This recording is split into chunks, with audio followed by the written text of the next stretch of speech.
വർഷത്തെ മികവിനുള്ള special jury പുരസ്കാരം ഏറ്റുവാങ്ങുന്നതിനായി dream light പ്രവർത്തകരെ ക്ഷണിക്കുകയാണ്.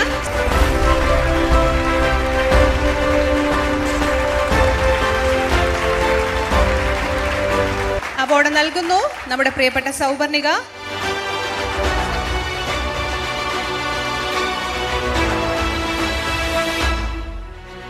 അടുത്തതായി പ്രശംസാ പത്രം നൽകുകയാണ് Shri Noushad V, branch manager Ahalya finance.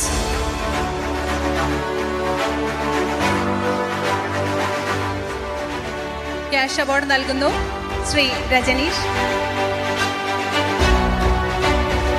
Shri P S Rajaneesh, director, Kerala Vision channels.